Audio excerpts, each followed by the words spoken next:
The brown glass bottle tumbled lazy and slow around a bend in the Cimarron River, spinning once in the current like it had all the time in the world, and Nathan Barnett might never have seen it at all if his roan mare had not spooked at a cottonwood branch, crashing into the water right beside them. He was 26 years old that September of 1878, lean and sun-darkened as saddle leather, with hands calloused from years of working cattle across the Oklahoma Territory and down into the Texas Panhandle.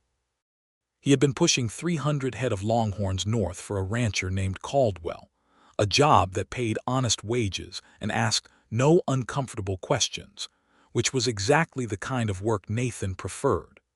The drive had been moving along a ridge trail above the river when the branch fell, and his mare Cinder danced sideways so hard that Nathan very nearly went headlong into the current himself.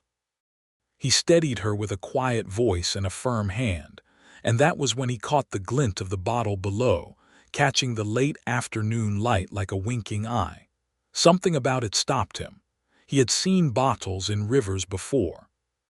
He had thrown a few in himself as a boy, fishing corks and playing games with the current down in the Red River country where he had grown up. But this bottle had something dark and solid inside it, something that was not a rock or a piece of wood or river debris. It looked, from his vantage on the bank above, very much like a folded piece of paper. He dismounted and tied Cinder to a cottonwood root, then slid down the clay bank with his boots cutting into the red mud. The river was low for September, only knee-deep at the edge, and he waded in without much deliberation, gasping a little at the cold. He caught the bottle as it turned past him, and he pulled the cork out with his teeth. Inside was a letter. He carried it back to the bank and sat on a flat rock to read it, spreading the damp pages open carefully with fingers that were suddenly uncertain, as though he already understood that what was written here was not meant for casual eyes. The handwriting was careful and precise, each letter formed with the kind of deliberate attention that spoke of someone who had been taught to write by a strict schoolteacher and had never forgotten it. The ink had bled a little at the edges where the damp had gotten in, but the words were legible, and Nathan read them slowly in the fading afternoon light. The letter began without a salutation, as though the writer had not known who would read it, or perhaps had simply accepted that it might reach nobody at all. It said, "I am writing this because there is no one left in Harlan County who will listen, and I cannot carry this alone anymore. My name is Irene Rourke. I am 23 years old and I live on my late father's property 2 miles east of the town of Dalton Creek in Harlan County, which is in the southeastern part of the Kansas Territory. My father, Patrick Rourke, died of fever in June of this year, and since his death, a man named Gerald Holt has been attempting by every means available to him to take possession of my land. He claims my father owed him a debt, which my father never mentioned to me in all the years I cared for him. Mr. Holt is not a reasonable man. He has the ear of the county sheriff, whose name is Braddock, and I believe the two of them are in some arrangement that does not favor the truth or justice of any matter. I have written to the county seat and received no reply. I have spoken to the circuit judge's clerk and been told the judge will not reach Dalton Creek for another 4 months. I cannot hold on for 4 months, Mr. Holt has already sent men to my fence lines twice this month, and last Tuesday my barn caught fire in the middle of a perfectly clear night with no lightning and no reason. I am not afraid of hard work. I am not a woman who frightens easily, but I am alone, and I am running out of time, and I have put this letter in this bottle and sent it down the Cimarron in the hope that it will reach someone who is honest and capable of more than empty sympathy. If you are reading this, I ask nothing of you. I only ask that you know my name and know that I am trying. It was signed simply, Irene Rourke, Dalton Creek, Harlan County, Kansas." Nathan Barnett sat on that flat rock beside the Cimarron River for a long time without moving. The light went golden and then amber around him. The cattle lowed somewhere above on the ridge where his fellow drivers were keeping the herd steady. He read the letter again, more slowly the second time, and he felt something settle in his chest that he could not quite name. It was not pity. He had known enough proud people in hard situations to recognize that pity was an insult to them. It was something closer to a profound kind of recognition, the feeling of reading words that were entirely true in a world where honest words were rare. He folded the letter carefully and put it inside his vest pocket, next to his heart, which was where things went when he meant to keep them. He climbed back up the bank, mounted Cinder, and rode to find the trail boss. The trail boss was a solid, square-jawed man named Decker who had been moving cattle for 15 years and who did not appreciate complications. Nathan found him at the head of the herd and explained, as briefly as he could manage, that he needed to leave the drive. Decker stared at him with the flat, patient expression of a man accustomed to being asked unreasonable things. "You found a letter in a bottle," he said. "Yes, sir." "And you want to ride 2 counties over to look for a woman you have never met?" "I do." Decker was quiet for a moment. The cattle moved around them like a slow brown river. "You are either the most foolish man I have ever hired," he said at last, "or the most decent one. I have not decided which." "I am probably some of both," Nathan said honestly. Decker reached into his coat and counted out Nathan's wages up to that day, which amounted to $11.40. He handed the money over without further argument, which was, Nathan thought, probably the greatest compliment the man knew how to pay. Nathan turned Cinder east and rode. Harlan County was not exactly around the corner. He was in the Oklahoma Territory, south of the Kansas border, and Dalton Creek was a solid 2-day ride if the weather held and the river crossings were manageable. He had no map, but he had ridden this country enough to know the general lay of the land, and he had the kind of directional sense that comes from years of following the stars and reading the slope of the ground. He would find it. The first night he camped beside a creek and ate cold biscuits from his saddlebag and reread the letter by firelight. He tried to build a picture of her from the words she had used. She said she was not afraid of hard work. She said she was not a woman who frightened easily. She had been caring for her sick father, which meant she had patience and steadiness. She had tried the legal channels before resorting to a bottle in the river, which meant she was not impulsive. And she had asked nothing, which told him everything he needed to know about her pride. He slept 3 hours and was riding again before dawn, pushing Cinder at an easy but steady pace that would eat the miles without breaking the horse. The Kansas border crossed through flat, wide grassland, the sky enormous and pale blue above him, and by the early afternoon of the second day, he could see the distant smudge of civilization that resolved itself, as he rode closer, into the small and dusty town of Dalton Creek. It was not an impressive town. It had a main street of packed red dirt, a general store, a telegraph office that looked like it had not sent a successful message in several years, a saloon called the Broken Spur, a livery stable, and a scattering of houses behind and around those establishments. The kind of town that had arrived quickly and might leave just as quickly if the cattle trade shifted or the weather turned bad. There was a jailhouse at the end of the street with a star painted above the door, the paint already starting to peel. Nathan rode slowly down the main street, reading the town the way a man reads a river before he crosses it, looking for the current beneath the surface. He noticed that the few people on the wooden sidewalks watched him with the particular kind of quiet attention that meant strangers were not common here and were not, as a rule, welcomed without some suspicion. He stopped at the general store and went inside. A thin woman with sharp eyes and a worn apron was arranging canned goods behind the counter. He removed his hat and said good afternoon, and asked if she could tell him the direction to the Rourke property, 2 miles east of town. The woman went very still in the way that people go still when they hear a name they have complicated feelings about. She looked at him for a long moment, taking him in, the trail dust on his clothes, the honest and direct quality of his gaze, the fact that he had removed his hat without being asked. "What business do you have with Irene Rourke?" she asked. "I want to make sure she is all right," Nathan said. "I received a communication from her." The woman's eyes narrowed, then softened slightly as though she had made some internal calculation. You ride east on the main road until you see a fence line with a post that has a blue paint mark on it. Turn south there and follow the creek about a quarter mile. Her house is set back from the water in a stand of elm trees. She paused, then added quietly, "You be careful. Gerald Holt has eyes in this town." Nathan thanked her and put his hat back on. He rode east. He found the blue-marked post and turned south and followed the creek through the stand of elm trees, and the house came into view in the late afternoon light, a modest clapboard structure that had been well built and was now showing the strain of a year or two without enough hands to maintain it. The kitchen garden beside it was large and serious, the kind of garden that fed someone through a winter, and it had been tended carefully.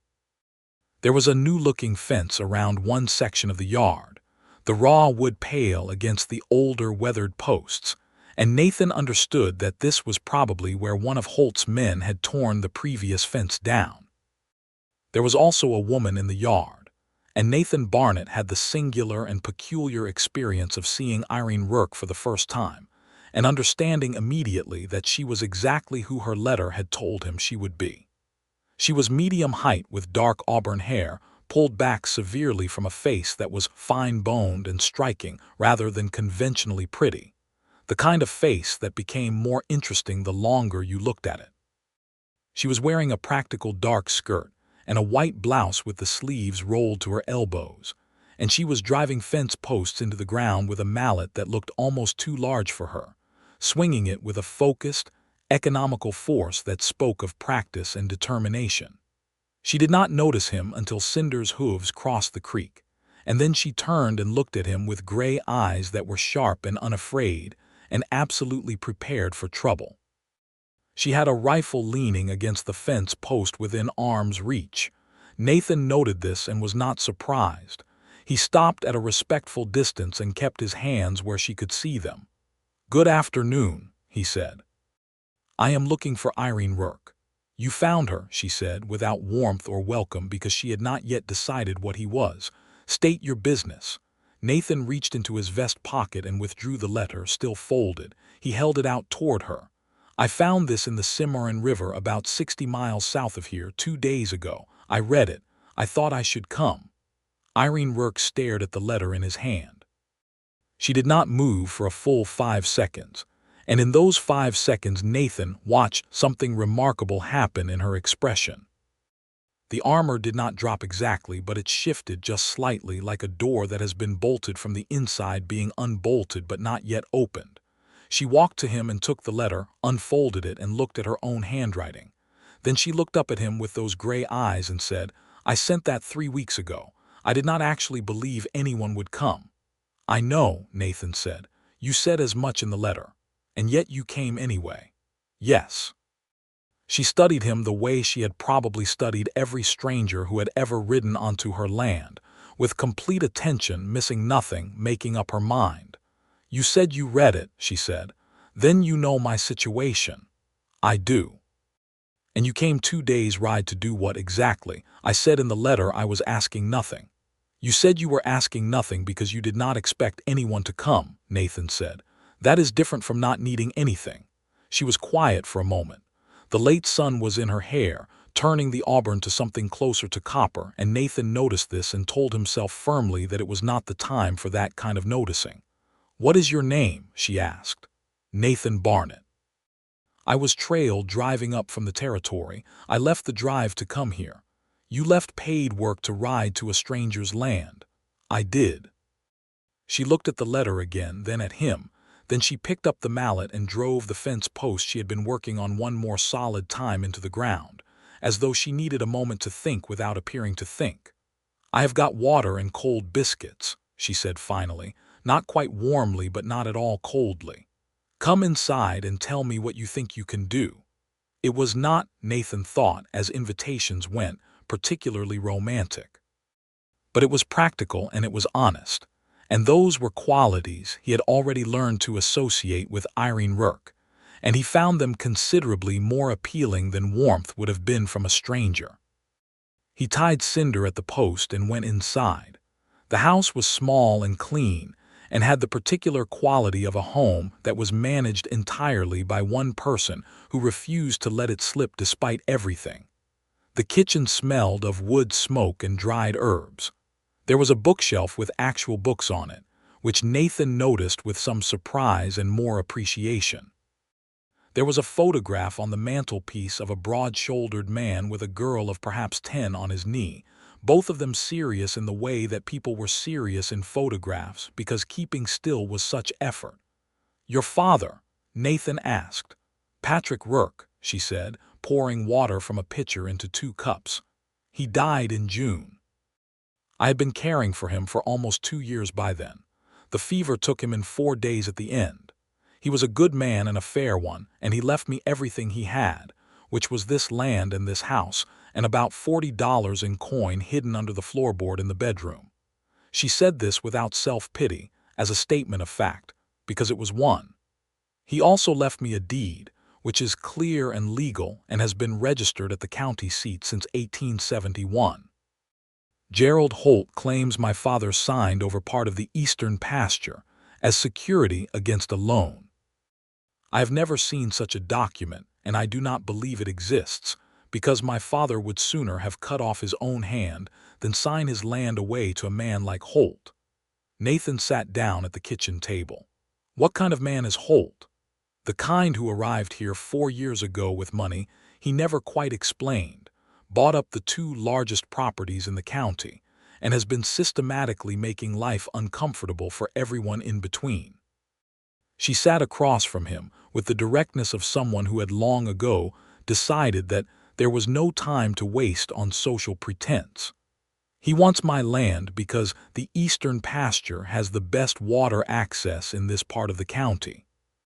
My father's creek feeds into the Cimarron system, and whoever controls this land controls the water for a very large grazing area. And the sheriff is in his pocket. Sheriff Braddock accepted a horse from Holt last spring," she said. "A very fine horse. He tells anyone who will listen that it was payment for some legitimate service, but I noticed that since that horse arrived, any complaint made against Gerald Holt seems to get lost between the office and the records." Nathan drank his water and thought about this. It was not an unfamiliar story in the West of 1878. The land was still being carved up, and the carving was not always done fairly, and the law in small counties was only as good as the man who wore the badge, and not all the men who wore badges were good. He had seen this before. He had ridden away from it before, telling himself it was not his business. He was not sure why this time was different. He suspected it had something to do with the particular clarity of a letter written in careful handwriting by a woman who had asked for nothing because she was too proud and too alone to know how to ask. "Tell me about the burned barn," he said. Her jaw tightened slightly. "3 weeks ago, a Tuesday night, I was in the house and I smelled smoke. By the time I got out there, the east wall was already gone. I got my horses out but lost the structure." She paused. "I had no proof it was set, but there was no storm, no lamp left burning. I had checked the barn before I went to bed because I always check the barn. There was nothing burning then." "Did anyone come to help?" Mrs. Alderman from the general store came the next morning. "The pastor came. A few neighbors came to look." She met his eyes. "No one stayed." "They are afraid of Holt." "They are afraid of Holt," she confirmed. Nathan was quiet for a moment. Outside, the light was going, and he could hear Cinder moving at the post, the soft sound of the horse settling for the evening. "I want to help," he said, "but I am going to be honest with you about what I can and cannot do. I am a trail driver. I am not a lawyer and I am not a lawman.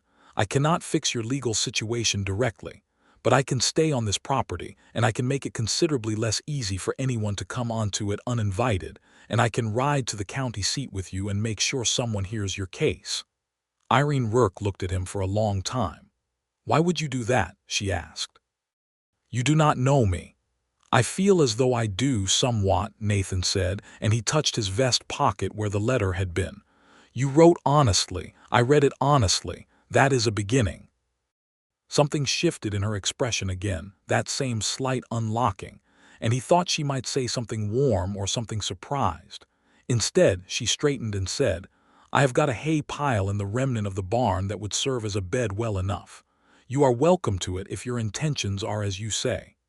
"They are," Nathan said. "I will know if they are not," she said, and she said it with such absolute calm certainty that he believed her completely. He slept in the barn that night on a pile of good dry hay, with Cinder tethered beside the other 2 horses, a brown gelding named Ford and a smaller gray that Irene called Penny. He lay awake for a while listening to the night sounds of the Kansas grassland, the crickets and the coyotes and the wind in the elm trees, and he thought about the letter and about the woman who had written it, and he was aware that he was in a situation that was likely to become complicated in ways that went well beyond fence lines and water rights. He was also aware that he did not particularly mind this. Morning came hard and bright, and Nathan was up before the sun. He found wood stacked at the side of the house and split more of it, because the pile was getting low, and had a good stack of kindling and firewood, set by the time the smell of coffee drifted out through the kitchen window. Irene appeared at the door and looked at the wood pile and then at him. "You did not have to do that," she said. "No," he agreed. "I wanted to." She handed him a cup of coffee through the window without further comment, and he drank it standing in the yard, watching the sun come up over the flat Kansas horizon, and it was one of the better cups of coffee he had ever had. Over the next 3 days, Nathan learned the shape of the Rourke property the way you learn a piece of country, by riding it and walking it, and letting the land tell you what it wants to tell you. The eastern pasture was indeed exceptional. Good grass, gentle slope down to the creek, and the creek itself was clear and strong even in the dry September. He could understand immediately why Holt wanted it. It was the kind of land that made a ranching operation sustainable across multiple dry years, and water in the grasslands of Kansas in 1878 was not merely convenient, it was the difference between surviving and not. He repaired 2 sections of the north fence that had been cut, not recently but some months ago, the cuts made to look like weathering but not quite convincing to someone who knew fence. He found the charred remnants of the barn and measured what would be needed to rebuild it, sketching dimensions in the dirt with a stick and counting timber in his head. He rode the perimeter of the property twice and noted where the vulnerable points were, the places where a rider could approach without being seen from the house.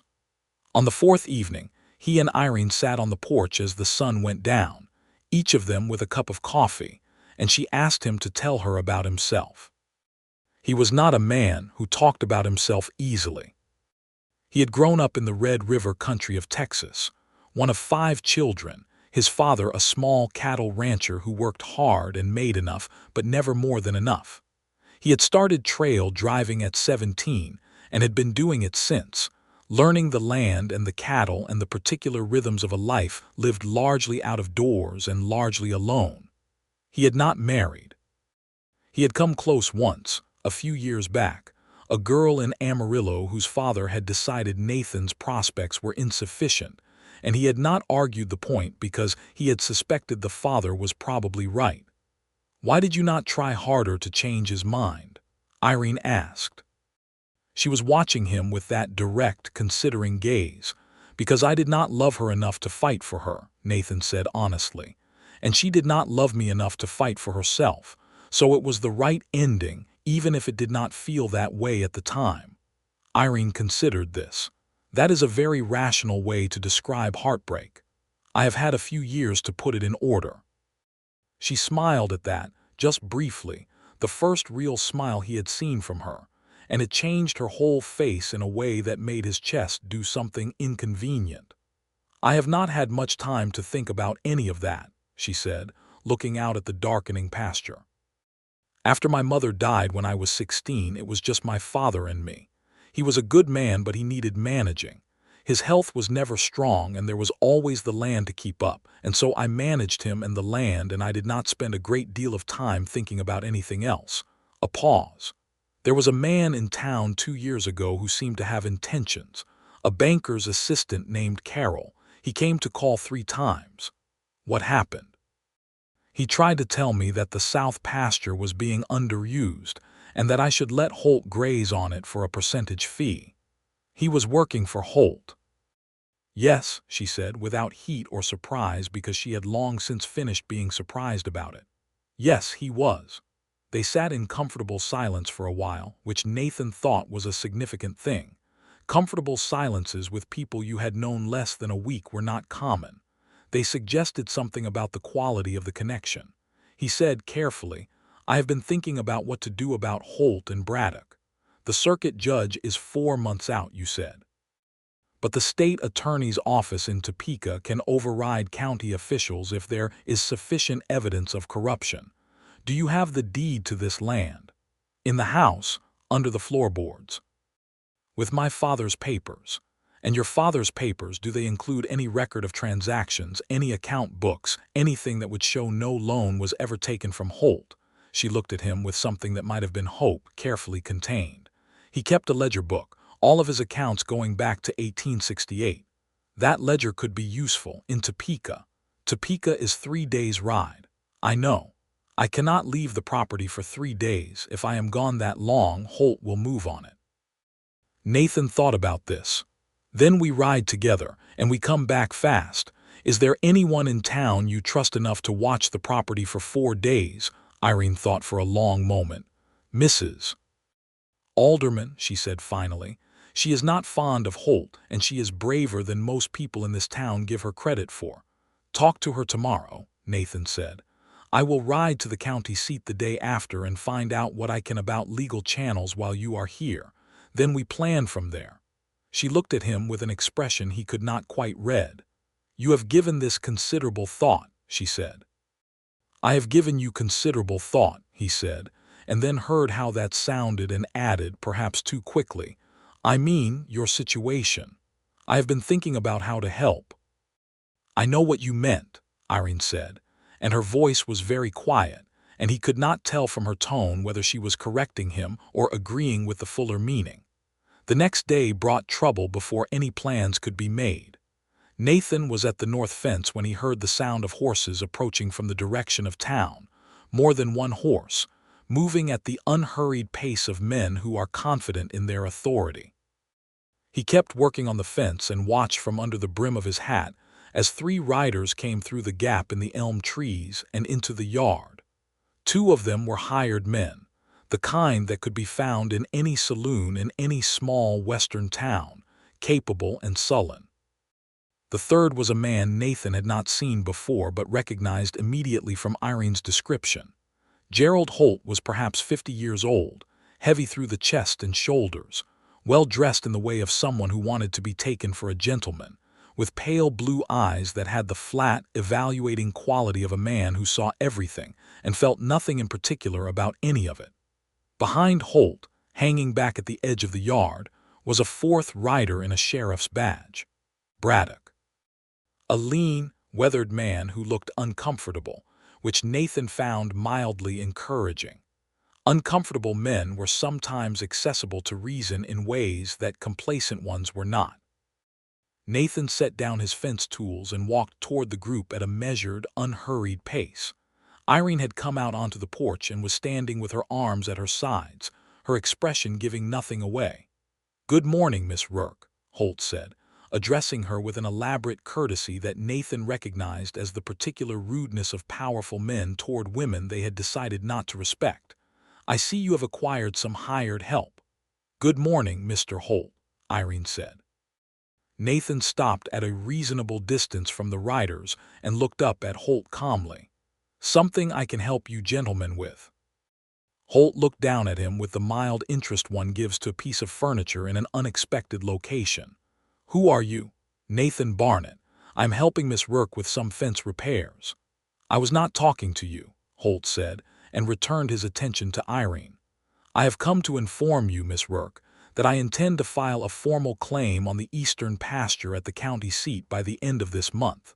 Sheriff Braddock has seen the documentation and can confirm its legitimacy."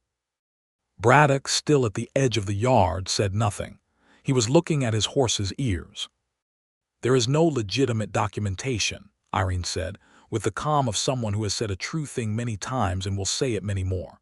"My father never signed anything over to you. His ledger shows no debt and no transaction with you of any kind. Ledgers can be incomplete, Holt said smoothly. Gentlemen's agreements are not always recorded. My father was precise about his accounts to the point of obsession, Irene said. He recorded every purchase of nails. There would be an entry for a debt of the size you are claiming. Holt smiled at this, the smile of a man who does not especially care about the truth of the matter. He looked at Nathan again. You would do well to find other employment, Mr. Barnett. This property is going to change hands, and men who get in the way of that process have a way of finding themselves in difficult situations. Nathan met his eyes with the same level calm. I will keep that in mind, he said. And I will mention to you that I have some experience with property disputes and legal processes in this part of the country, and I am going to be encouraging Miss Rourke to make contact with the state attorney's office in Topeka, who take a particular interest in cases where county officials appear to have made prior arrangements with the parties before them. He paused. That is not a threat. It is just information. Holt's pale eyes cooled slightly. He held Nathan's gaze for a moment, then turned his horse. Good day, Miss Rourke, he said, and rode away with his men. Braddock lingered at the edge of the yard for a moment. He looked at Irene, then at Nathan, and something passed briefly across his face that was not quite guilt but was in the same neighborhood. Then he too turned and left. Irene came down off the porch and stood beside Nathan, watching the riders go. You told him about Topeka, she said. Yes, now he knows we are thinking of going. Yes, Nathan said. But he also knows that we are thinking of going, which means he knows we have the evidence to make it worth going, which means he will think twice about doing anything that makes our case stronger. A man like Holt does not want a serious inquiry from Topeka. He does not have enough legitimate ground to survive one. Irene considered this. You know a great deal about how men like Holt operate. I have seen enough of them, Nathan said. He hesitated, then said, I grew up watching my father deal with a man like that. A rancher named Colton who tried to take our east pasture when I was 14. He went about it through legal manipulation rather than outright force, and my father spent 3 years fighting him before he managed to get a fair hearing. He paused. He won, but it cost him most of those 3 years and a lot of his health. Irene was quiet for a moment, and then she said, I am sorry about your father. He is still alive, Nathan said. Retired now. He lives with my sister down near the Red River, but those 3 years were hard ones. He turned to look at her. You should not have to spend 3 years. You have already been dealing with this long enough. She met his eyes, and there was something in her expression that was not quite the careful guardedness she had worn since he arrived. It was softer than that, and more uncertain, and he thought it might be something she had not allowed herself to feel in quite some time. She looked away and said, I will speak to Mrs. Alderman today. He took the road to the county seat the following morning, which was a small town called Garvey about 18 miles west of Dalton Creek. He told Irene he would be back by nightfall, and he was, pushing Cinder harder on the return than was strictly kind to the horse. What he had found in Garvey was useful and disturbing in equal measure. He sat at Irene's kitchen table and spread out the notes he had written on a folded piece of paper. The claim Holt has filed is not yet formally registered, he said. It is in process. That means there is still time to contest it before it becomes official. But the county clerk, a man named Finch, made it very clear that any contest of Holt's claim will be considered by the county court, which is under Judge Reeves, who is, he checked his notes, not related to Holt by blood but who has accepted a great deal of hospitality at Holt's ranch over the past 2 years. Irene's jaw set. So even the county court is not a fair venue. Not reliably, Nathan said. Which means Topeka is the right move. I spoke to a telegraph operator in Garvey who is not friendly to Holt. He is willing to send a wire to the state attorney's office on our behalf. A telegraph wire will not substitute for appearing in person with documentation, Irene said.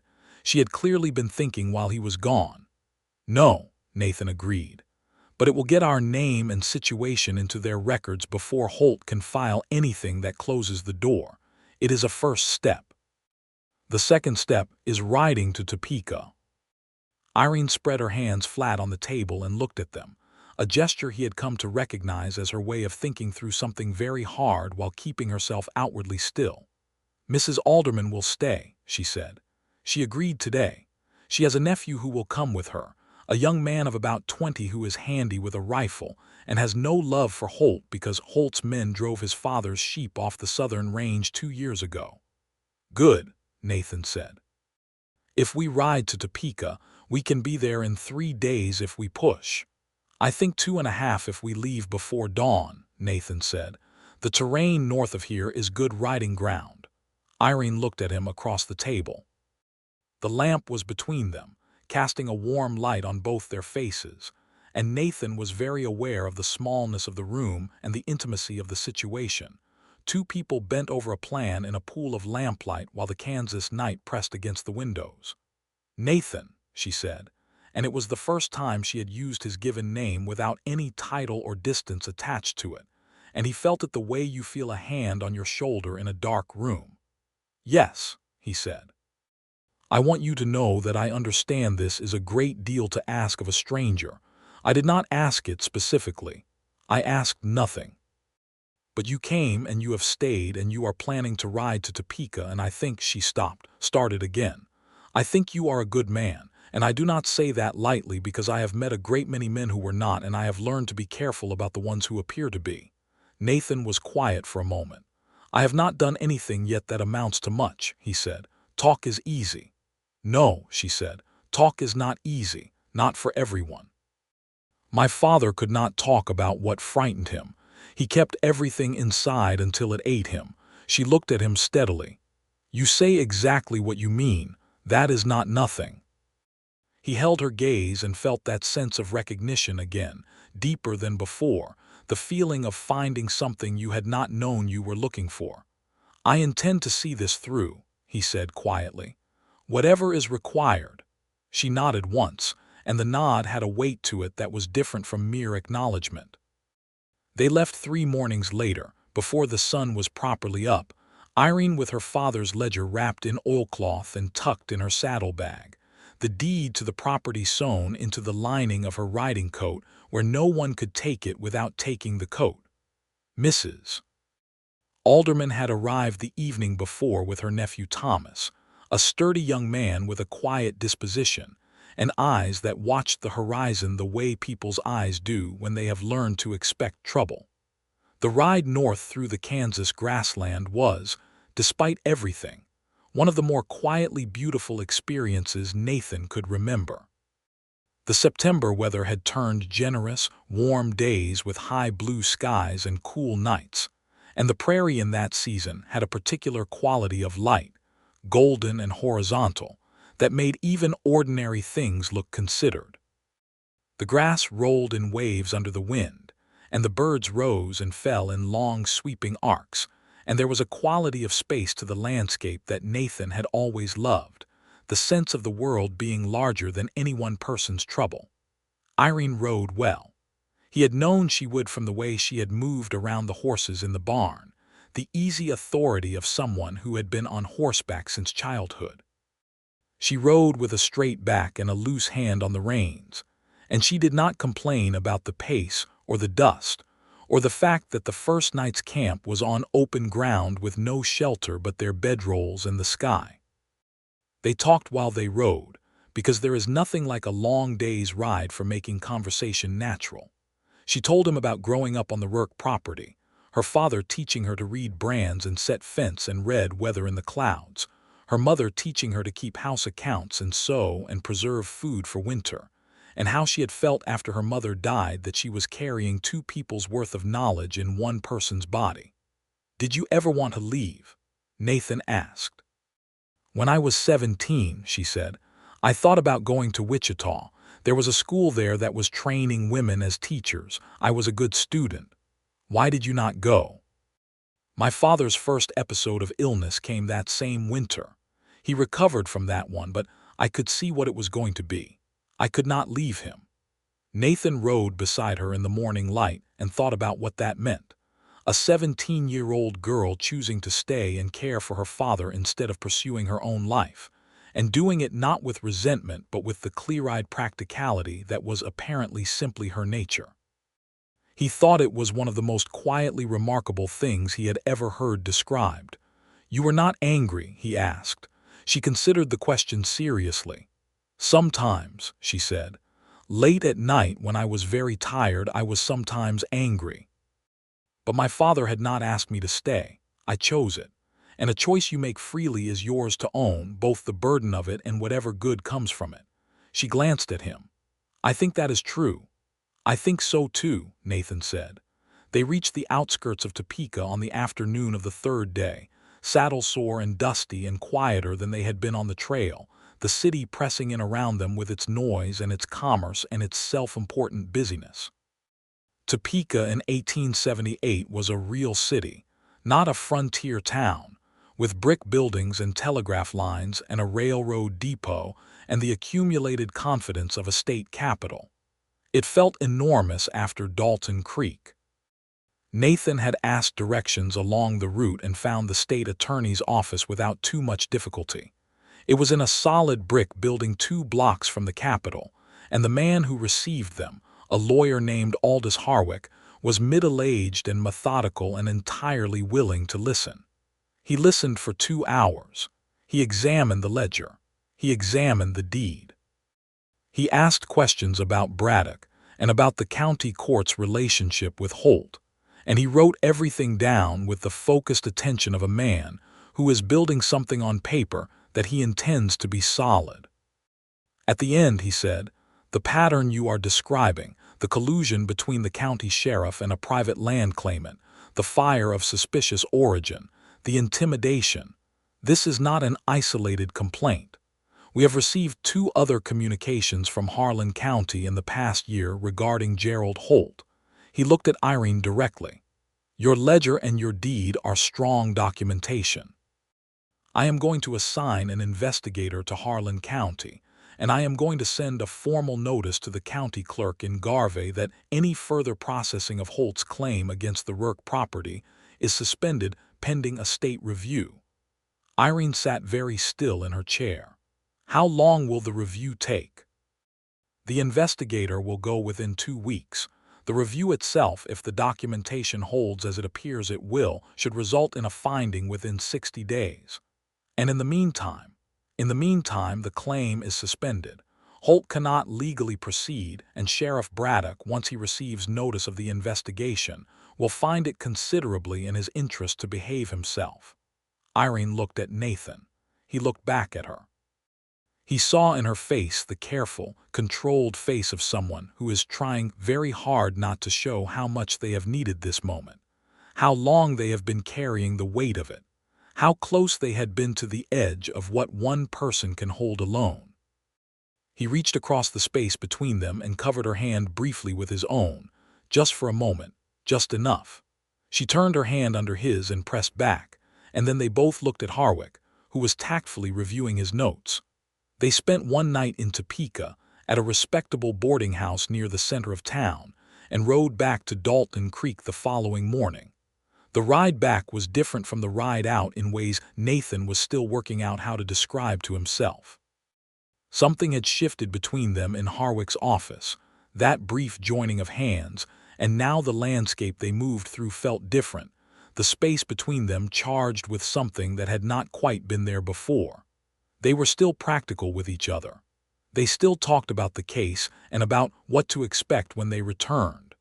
But there were also longer silences, and the silences felt inhabited rather than empty. On the second night of the return, they camped beside a creek in a grove of cottonwoods, and after supper, Nathan rebuilt the fire and Irene sat close to it with her knees drawn up and said, without preamble, "What happens after this is settled." He looked at her across the fire. "What do you mean?" "I mean, what happens to you? You left the drive, you do not have immediate employment. This will be resolved, I believe it will be resolved, and then what? You ride on." He was quiet for a moment. The fire crackled and the cottonwoods moved in the night wind and the stars were extraordinary over the flat Kansas plain. "I do not know," he said honestly. "I have been thinking about it. Have you come to any conclusions? A few, he said. Whether they are conclusions I should say out loud is another question. She looked at him with that direct, clear-eyed gaze that never seemed to soften and yet always felt like something more than looking. I am not a woman who does well with things left unsaid, she said. I grew up with a father who could not say the things he felt, and it made everything harder for both of us. Nathan looked into the fire for a moment. Then he looked at her. I do not want to ride on, he said. That is the conclusion I have come to. I have been a trail driver for 9 years, and I have been good at it, and I have not minded it, but I have been moving because there was nothing to stop for. And I would like to stop, if there were a reason. He paused. I'm not saying any of this in a way that makes demands on you. I understand that I have been here for 10 days, and a person's whole life should not be decided in 10 days. I am just telling you what is true.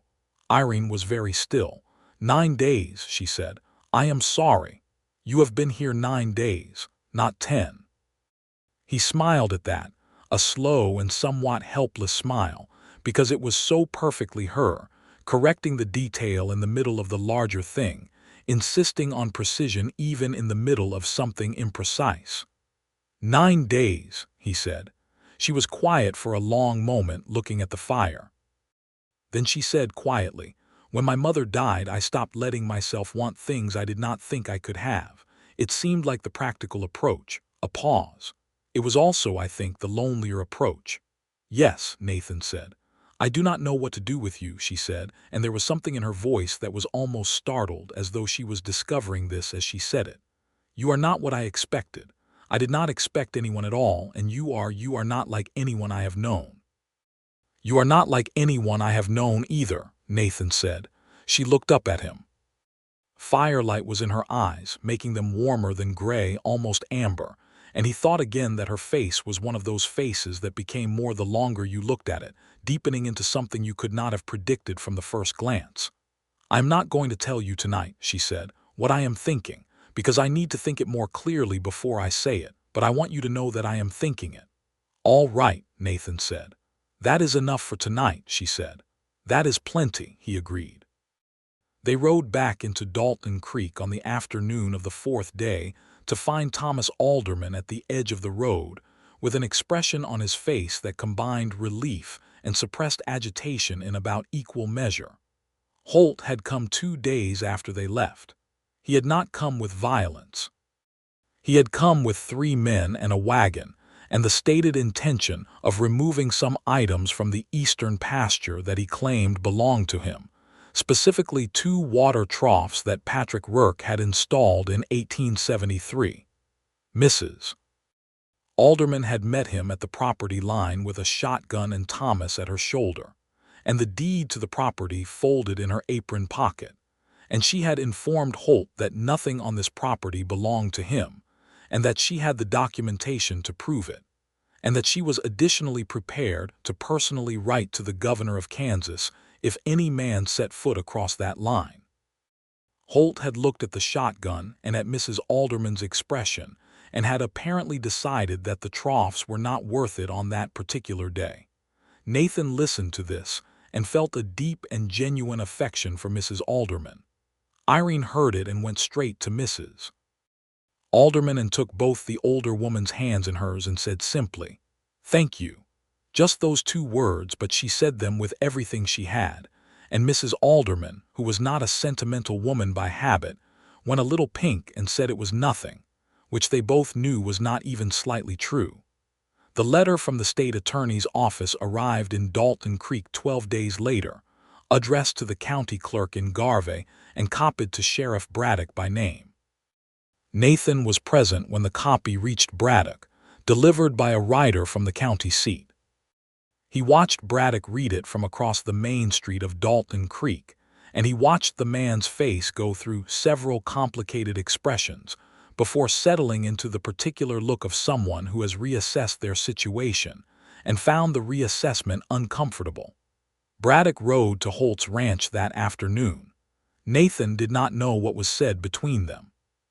What he did know was that over the following week the pressure on the Rourke property went quiet, The way a storm goes quiet not because it is over but because it is gathering itself. He did not trust the quiet, but he used it. He used it to rebuild the barn. He had sketched the dimensions and calculated the timber, and he rode to Garvey and arranged for lumber to be delivered. He could not afford to pay for all of it on his own, but Irene had the $40 from under the floorboard, and between them they managed it. He worked on the barn every day that the light permitted, and some days Irene worked alongside him, holding boards while he nailed them, hauling materials from the growing pile at the yard's edge. She was a competent and focused working partner. She did not talk unnecessarily while she was working, but she also did not have the particular strained silence of someone who is trying not to talk. She was simply present, which he found he liked in a profound way that went well beyond the practical convenience of having someone to hold the other end of a board. One afternoon she was holding a long beam steady while he drove a pin through the joint overhead, and when he came down the ladder she was still standing there, one hand on the beam, looking at what they had built with an expression he had not seen on her face before. Open, something close to proud and something close to relieved, all at once.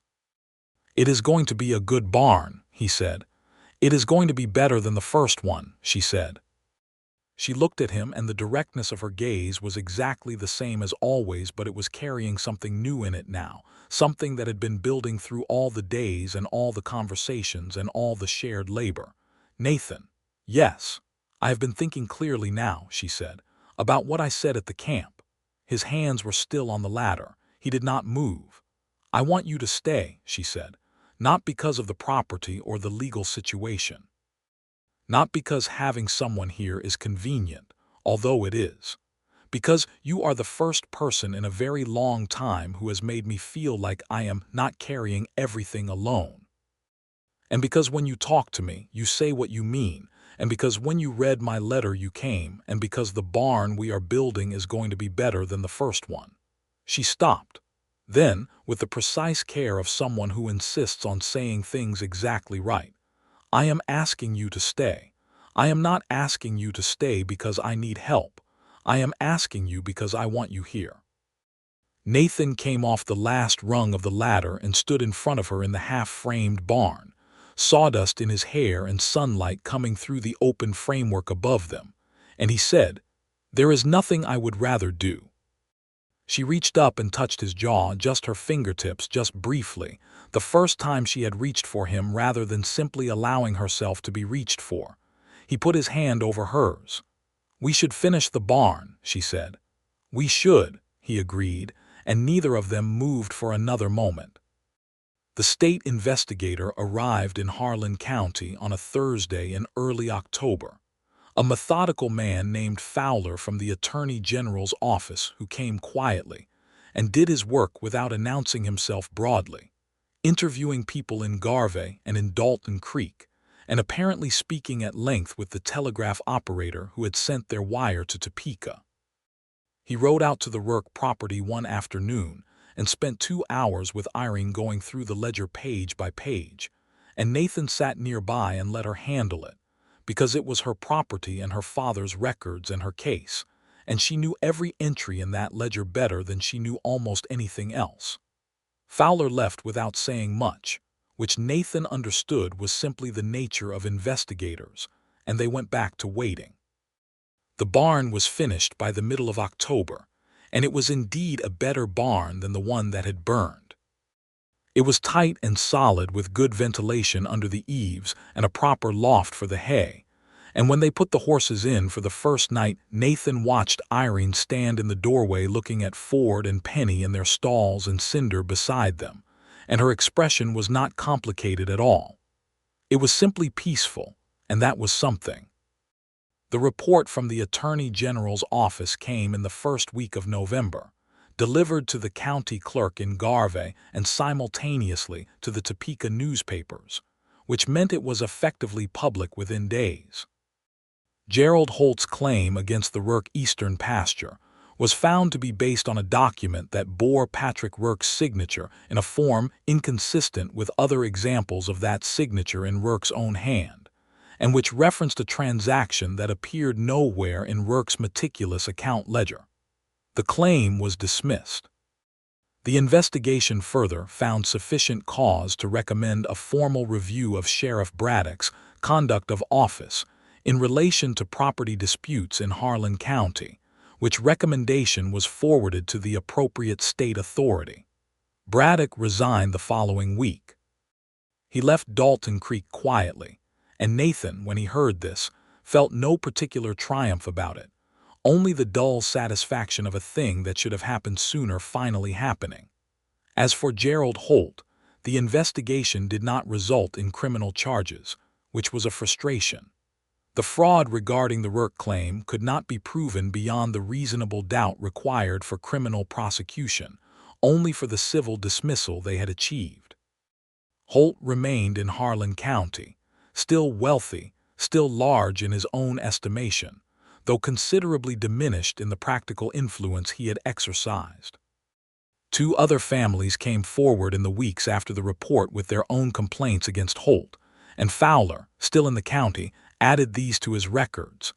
Nathan was told by the store woman, Mrs. Alderman, that Holt had already been in contact with a land buyer from Missouri, which suggested he might be reconsidering his long-term future in Kansas. Nathan hoped so, but whether Holt left or stayed, the Rourke property was safe. The eastern pasture, the creek, the new barn, the kitchen garden, the clapboard house with the books on the shelf and the photograph on the mantel, all of it was safe and legal and clear. He told Irene when he brought her the letter with the Attorney General's findings.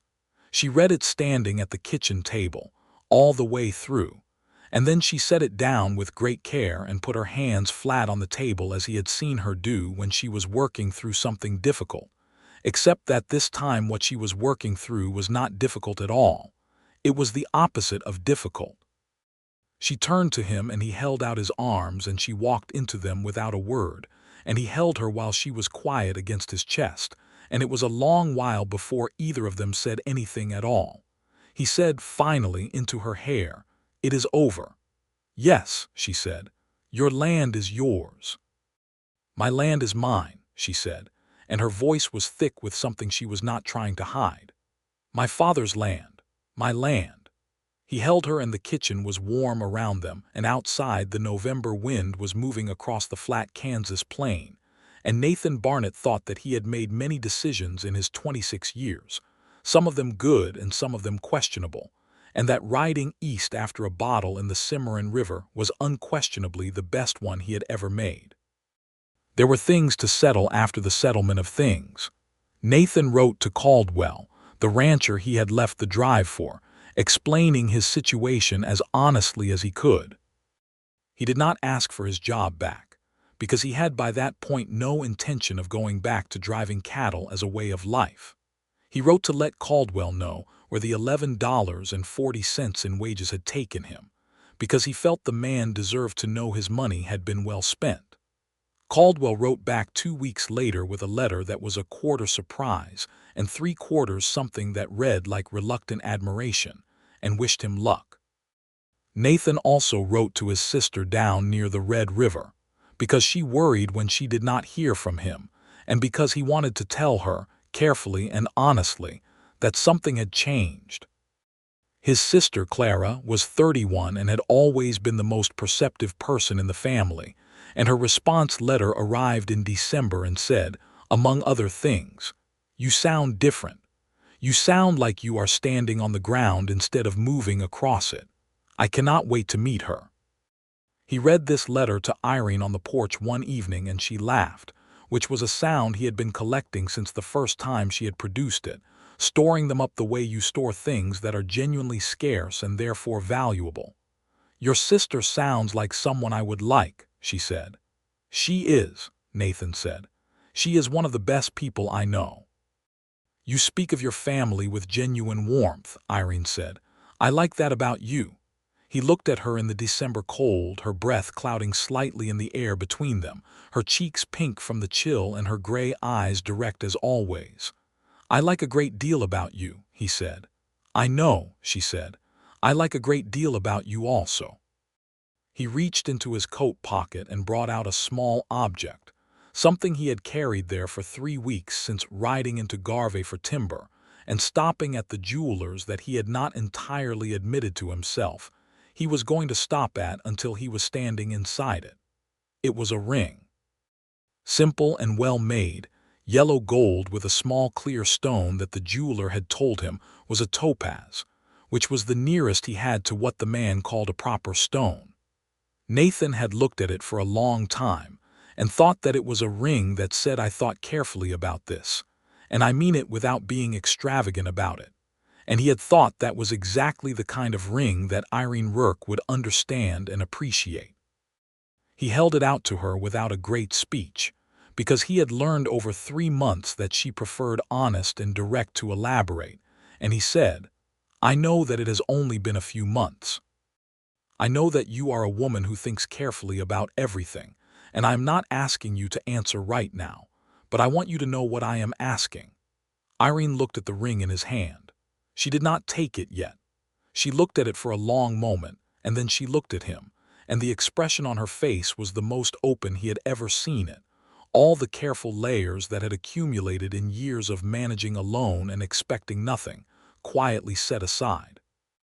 "I have thought about this more carefully than I have thought about most things," she said.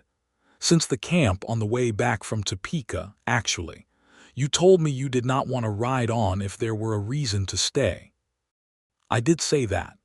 I told you I wanted you to stay." "You did." "I have been thinking about the difference between wanting someone to stay and asking them to stay permanently," she said, and her voice was very quiet and very serious, the way her voice was when she was saying something exactly true. "My father asked my mother to marry him 3 times before she said yes. Not because she did not love him, but because she wanted to be sure she was saying yes for the right reasons and not just because she was tired of being asked." Nathan waited. "I am not saying yes because I am tired of being asked," she said. "This is the first time you have asked." She looked at the ring and then at him. "Yes, Nathan." He slid the ring onto her finger, and it fit as though it had been made for her, which it had not been since he had simply guessed at the size, but sometimes things align that way. She looked at it on her hand for a moment, and then she looked up at him, and he kissed her, and it was the kind of first kiss that is not tentative at all because everything leading up to it has been the preparation, and what comes after has already been decided. They were married in Dalton Creek in February of 1879, on a cold, bright Saturday with a sky so blue it looked like something a painter had invented. The ceremony was at the small church on the south end of the main street, performed by the pastor who had come to look at the burned barn months before and had now, given the changed state of affairs in the county, come with considerably more purpose and warmth. Mrs. Alderman was there with her nephew Thomas. The telegraph operator from Garve came. 2 families who had been neighbors of Patrick Rourke and had been too afraid of Holt to help his daughter now came to see her married. And Nathan did not hold this against them because fear is a real thing that happens to people, and it was Holt's doing, not theirs. Irene wore a dress of dark blue wool that she had sewn herself over the preceding weeks, working on it in the evenings by the lamp, and she looked extraordinary in it, which Nathan told her, and which she received with the characteristic combination of pleasure and skepticism that he had come to love about her. He had wired Clara and his parents about the wedding, knowing they could not make the journey in time, and Clara had sent a letter that arrived 2 days before the ceremony containing a recipe for apple cake and the information that she fully intended to visit in the spring, and Patrick and Margaret Barnett, his parents, had sent a letter in his father's careful handwriting that said, "We are glad for you, son. Bring her to see us when the weather turns." Nathan read this to Irene the morning of the wedding, and she received it with a quiet and genuine gratitude that he knew was partly about the welcome, and partly about the presence of family that she had been without for several years. They had their wedding supper at Mrs. Alderman's house, because Mrs. Alderman had insisted on providing it, and there was no sensible argument to be made against a woman who had faced down Gerald Holt with a shotgun. It was an excellent supper, And there was a fiddle player from the saloon who turned out to be considerably more accomplished than his usual venue suggested. And Nathan danced with his wife in Mrs. Alderman's front parlor in the February cold, and felt something settle in him so completely that it was like the difference between a door ajar and a door at last properly shut. They went home to the Rourke property, which was also now the Barnett property, though they mostly kept calling it the Rourke place, because it had been the Rourke place for a long time and names have weight and history that is worth keeping.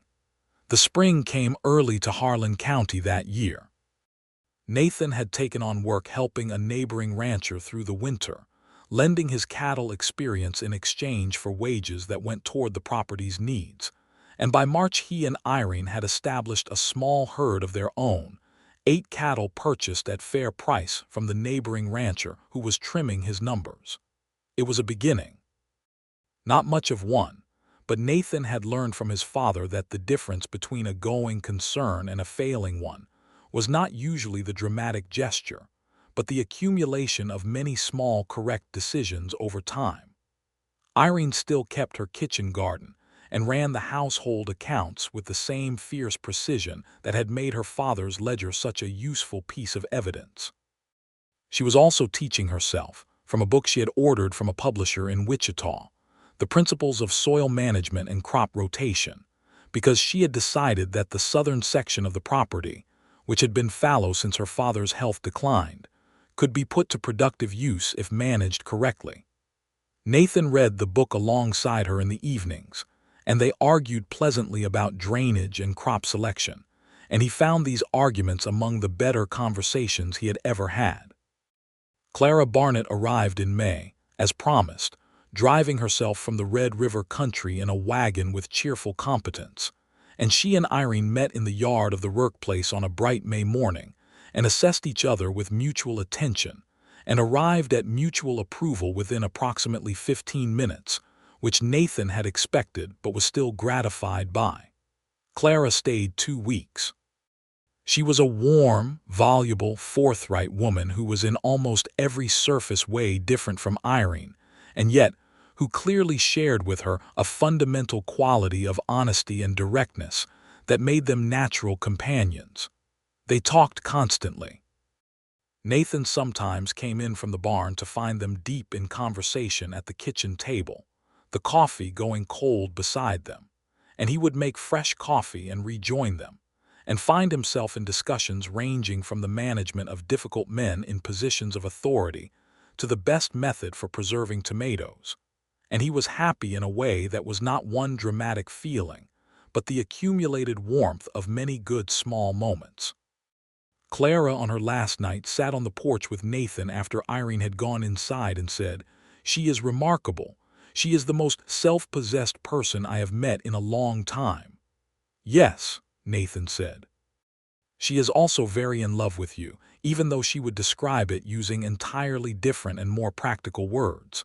"She would," Nathan agreed. "You look at her the way Papa used to look at Mama," Clara said, "like she is the particular solution to a problem you did not know how to solve on your own." Nathan was quiet for a moment, watching the May evening settle over the pasture.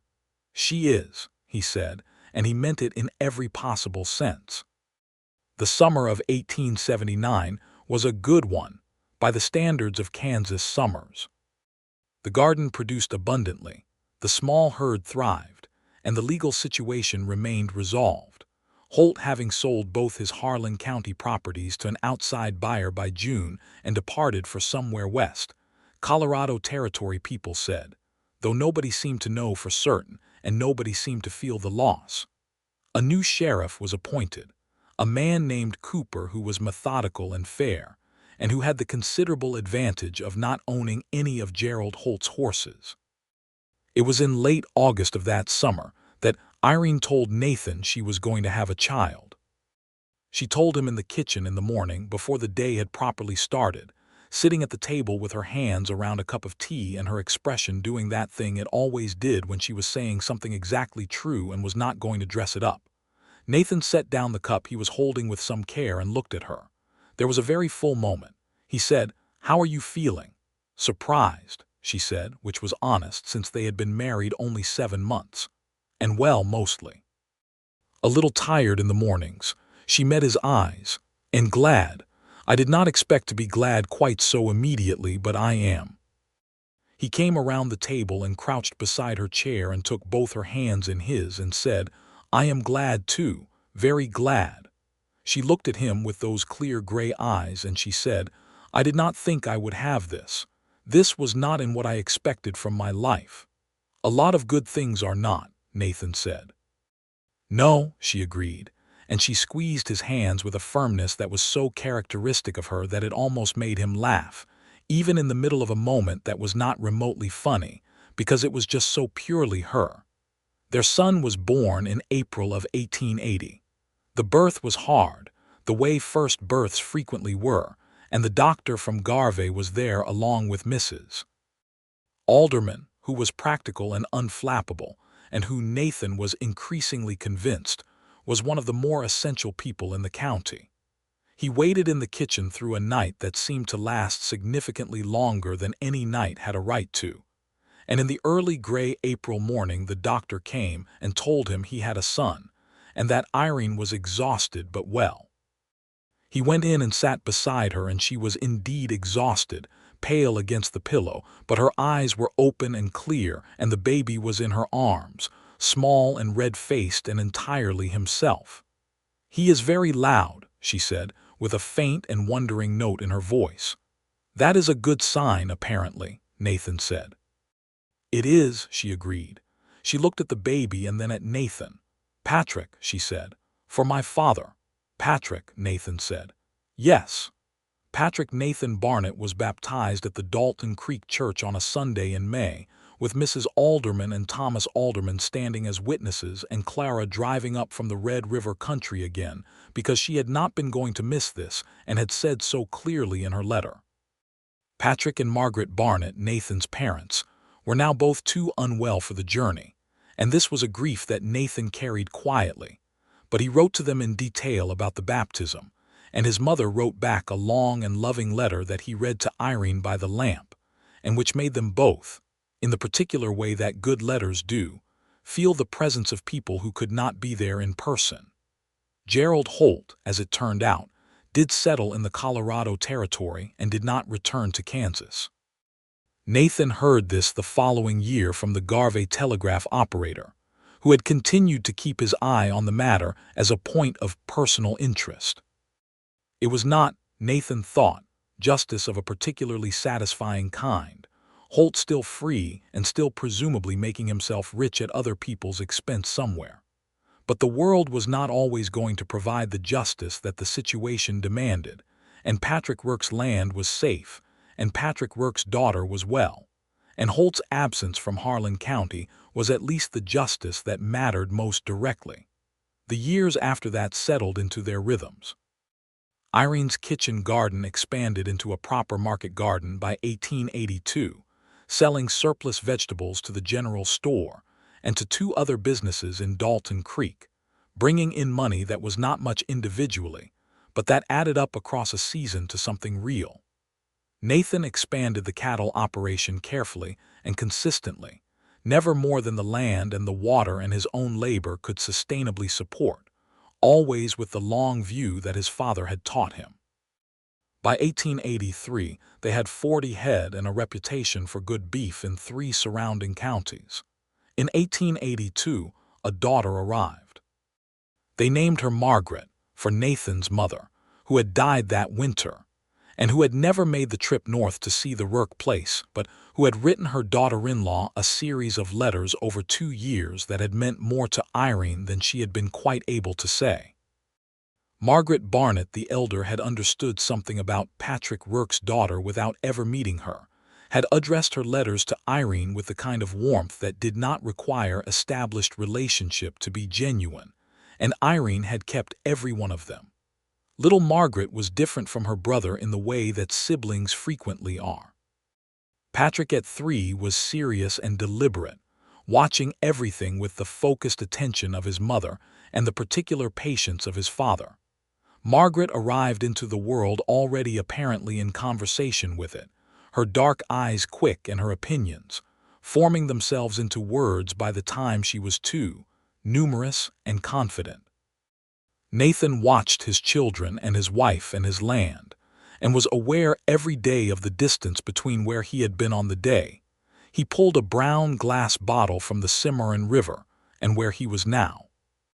He had told Irene this story many times, the whole shape of it, from the moment the cottonwood branch spooked Cinder to the moment he first saw her swinging a mallet in the yard of the Rourke place. She never tired of hearing it. She would sometimes ask for it on quiet evenings, particularly when one of the children was in her lap, and he would tell it and she would listen with the attentive, slightly wondering expression of someone who is still, years later, finding it remarkable that a thing can happen exactly this way and not some other way. The bottle itself he had kept. He had carried it back from the Cimarron in his saddlebag without entirely knowing why, and it had sat on the mantelpiece of the Rourke place beside the photograph of Patrick Rourke and his daughter, and it sat there still in 1883, still with the cork in it, the original cork that Nathan had pulled out with his teeth standing in the cold river in September of 1878. One evening in the fall of 1883, Patrick, who was 3½ and deeply interested in every object in his parents' house, pointed at the bottle and asked what it was. Nathan sat down with his son in his lap and told him. He told him about the Cimarron River and the cottonwood branch, and the mare named Cinder, and the brown glass catching the late afternoon light. He told him about the letter in careful handwriting, and the woman who had written it expecting no one to come.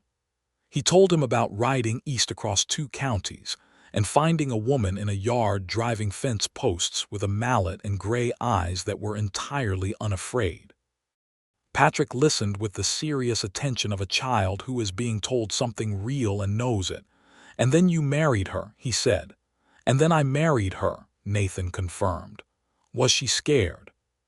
Patrick asked with the directness of 3-year-olds who ask exactly the question that occurs to them. Nathan considered this. He looked across the kitchen to where Irene was at the table, writing in the household accounts, the same focused and precise attention she had given to everything she had ever done, the lamp warm on her auburn hair, which had a few threads of silver in it now, and was no less beautiful for that. "I think she was lonely," Nathan said quietly. "Which is different from scared, but sometimes harder to fix." Irene looked up from the accounts and caught his eyes across the room, and something passed between them that was the accumulated weight and warmth of 5 years and 2 children, and a barn rebuilt, and a land saved, and a letter found in a river, all of it in one look. "Are you writing stories again?" she said, with the particular light dryness she used when she was, in her own way, teasing him. "Family history," Nathan said. "Put me down accurately," she said, and looked back at her accounts. "I always do," he said. He held his son and looked at the bottle on the mantelpiece and thought about the moment in the river, the cold water and the late light and the single choice to reach out and take hold of something that was floating past. He thought that this was probably what most important things were, not the dramatic moments but the simple ones, the reaching out, the reading carefully, the deciding to go. There was a letter on the mantelpiece now too, beside the bottle, framed in a small oak frame that Nathan had made himself. It was the letter Irene had written and sealed in the bottle, the one he had pulled from the river, dried now and slightly fragile at the edges but perfectly legible still, every careful word exactly as she had written it. "If you are reading this, I ask nothing of you. I only ask that you know my name." He had read it 2 counties away and ridden toward it without hesitation, and he had found Irene Rourke at the end of the riding, and she had been worth every mile and more. The fire in the hearth settled and popped. Margaret made a sound in her sleep from the back room. Patrick yawned against Nathan's chest, a whole-body yawn, the yawn of a small person for whom the day has been sufficient and sleep is now the logical conclusion. Irene closed the account book and looked up. "Is he asleep?" she asked softly. "Almost," Nathan said. She came and stood beside them, one hand resting on her son's hair, the other on Nathan's shoulder, and she looked at the bottle and the letter in the frame and the photograph of her father and then at him. "It was a very good letter," she said quietly. "It was the best letter I ever read," Nathan said. She bent and kissed the top of their son's head, and then she kissed Nathan, and it was the kind of kiss that has years behind it and is easy in the way that things are easy when they have been earned and not assumed. "Come to bed," she said, "when he is settled." She went back through the house, and Nathan sat with his nearly sleeping son in the warmth of the lamp and the firelight. And outside, the autumn wind moved across the Kansas grassland, and the Rourke place stood solid and safe under the wide and star-filled night, and there was nothing left unresolved, nothing left uncertain, nothing left to want except the good long continuation of exactly this. He held his boy and was content.